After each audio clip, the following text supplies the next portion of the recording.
Olá, nesta terceira parte da nossa aula, nós vamos estudar o helminto, agente etiológico da tricurose ou tricuríase, que é o Trichuris trichiura. Embora ele seja escrito com CH, em latim o som é de como se fosse o Q com U. Então, Trichuris trichiura e não Trichuris trichiura. Trichuris trichiura, ele também pertence ao domínio eucariota, reino Opstoconta, porque é um animal, do filo Nematoda, e é responsável pela infecção de 475 milhões de pessoas no mundo, especialmente crianças e adolescentes, até 15 anos. No Brasil, a prevalência se assemelha ao quadro de ascaris lumbricoides, variando até 20%. É também um geohelminto, como eu falei antes. As condições ambientes são importantes para o desenvolvimento do ovo e o amadurecimento da forma larvar infectante. E com isso, nós temos uma ampla distribuição desse nematoda pelo globo.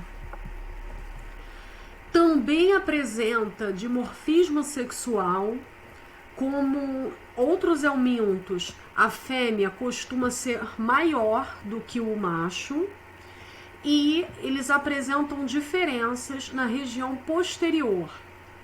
O macho apresenta na sua ponta um enovelamento, chamado vulgarmente de chicote, e no inglês whipworm, verme em forma de chicote.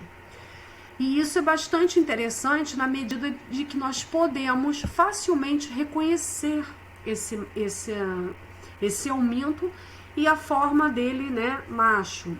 A diferença para a fêmea é que a região posterior, ela é o quê? Mais espessa do que a região anterior.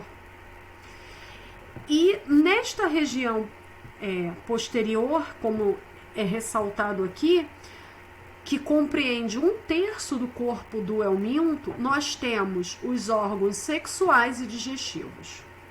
Na região anterior, nós temos uma boca simples, sem lábios, como mostrado para ascaris lumbricoides, e um esôfago bastante longo, compreendendo 2/3 do tamanho do nematoda.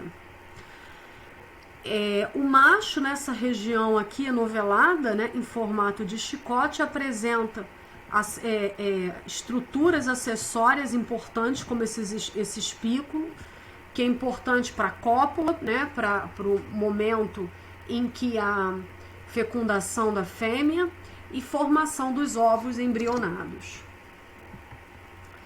Esses ovos são muito distintos de outros ovos encontrados para outros helmintos. Ele tem um formato elipsoide, ou bola de futebol americano, e tem duas aberturas. Não totalmente, elas são aberturas, mas não são, não há extravasamento, ela tem uma abertura chamada de opérculo, com material refringente ao microscópio óptico, material hialino.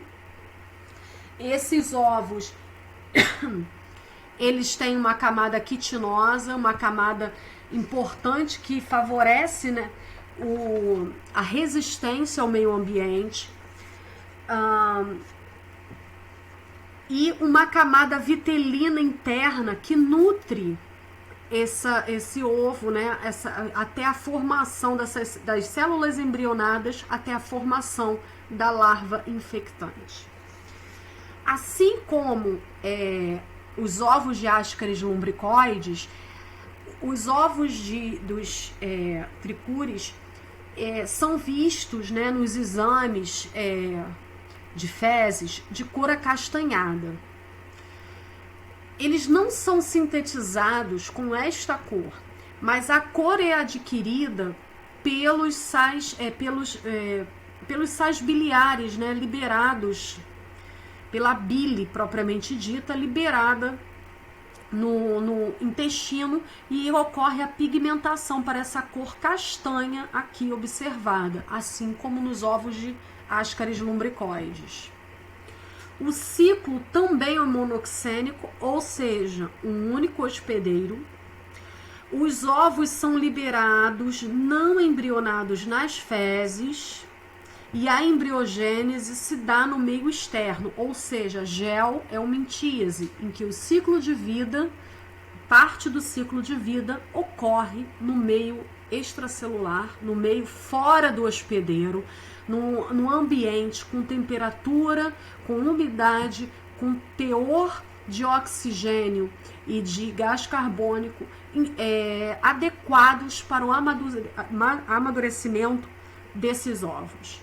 Diferente de outros helmintos como Ascaris, a forma L1 é a forma larvar infectante e a transmissão também é oral. Na medida que o indivíduo adquire água e alimentos contaminados com os ovos de tricúris, a larva L1, sob a ação do suco gástrico e pancreático, e acima de tudo pela microbiota do trato gastrointestinal, em especial do intestino grosso, essa larva vai sair pelos opérculos e vai ganhar o lúmen do intestino grosso. Pela região, ela vai penetrar, né, nessas criptas, né, nessas vilosidades, e pela região cefálica ela vai se inserir nessas células para que ocorra o amadurecimento até a formação da larva madura, até que madura não, né? L5, e aí depois o verme se diferencia na forma adulta propriamente dita. Mas percebam que parte do verme está inserido na mucosa, na célula epitelial, pela sua porção anterior, onde situam-se a boca e o esôfago, que é o que? Longo, comprido. Isso é muito importante, porque essa adesão e essa penetração propriamente dita levarão a fissuras, levarão a processos inflamatórios na região, que vão ocasionar um quadro sintomático terrível para quem estiver, quem for portador, né, deste nematóida. E leva-se aproximadamente 32 dias para a formação dos vermes adultos, ou seja, para todo o ciclo, né? E até 90 dias para que ocorra a liberação desses ovos, pelo desenvolvimento de vermes adultos macho e fêmea. Aqui é mostrando, olha, as células, aqui os ovos não embrionados sendo liberados e o amadurecimento no externo, fora do hospedeiro. Essa migração, né, como eu falei, ocorre essa adesão pela porção cefálica. Nessa endoscopia, que na verdade ela é uma endoscopia, a gente não vê a porção anterior, apenas a porção posterior do verme. Provavelmente é uma fêmea, porque não estamos vendo aquela parte espiralada em formato de chicote. E isso abre precedente, na medida que eu tenho lesão na mucosa, para que ocorram, na verdade, infecções. E o verme vai se alimentando de detritos, de células, de nutrientes oriundos da alimentação do hospedeiro, vai mexendo na microbiota do hospedeiro e vai levar também um consumo de aproximadamente 5 ml de sangue por dia, o que dá uma ampolazinha que a gente tira sangue, que é por volta de 4,5, 5 ml de sangue.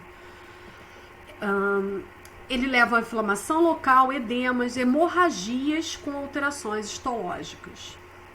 Então, como eu falei, ele é um parasito tissular, né? Toda essa região cefálica, contendo a cabeça e o esôfago, penetram na camada epitelial, levando a lisando, né, os enterócitos, também gerindo o muco que é produzido pelo tubo digestório, né, pelo intestino grosso. E a contagem, a carga parasitária também é importante para se averiguar o grau de comprometimento do indivíduo.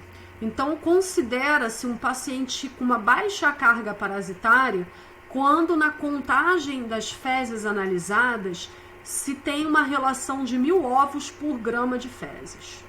Moderada é entre 1.000 a 10.000, já levando a cólicas, diarreias, cefaleia, náusea e vômitos. A fêmea libera 3 a 5.000 ovos por dia, embora alguns trabalhos mostrem, inclusive, a liberação de um número muito superior a esse, como de 60.000 ovos. Uma carga parasitária alta é considerada quando há uma contagem superior a 10.000 ovos por grama de fezes. E aí nós temos um quadro muito grave, porque a síndrome disentérica será crônica, com espasmos abdominais, porque eu vou estar já atingindo os neurônios motores, ou seja, todo o sistema nervoso entérico se torna o quê? Suscetível, né? Se torna alvo, né, dos vermes naquela parede, naquele tecido. O tenesmo, que é essa sensação de defecar, colite, diarreia mucossanguinolenta, anemia, porque a quantidade de sangue ingerido se torna muito alta nessa carga parasitária, comprometimento associado à desnutrição, e aí nós temos a exemplo Ascaris, que nós acabamos de ouvir nas 2 primeiras partes da aula, comprometendo em crianças jovens e em adolescentes o desenvolvimento físico e cognitivo. Nós temos essa distribuição majoritariamente no intestino grosso,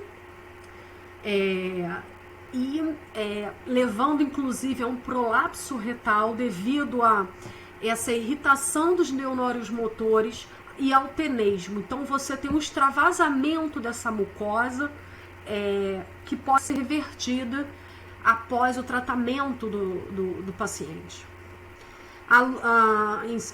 À luz, né, de outros nematodas como Ascaris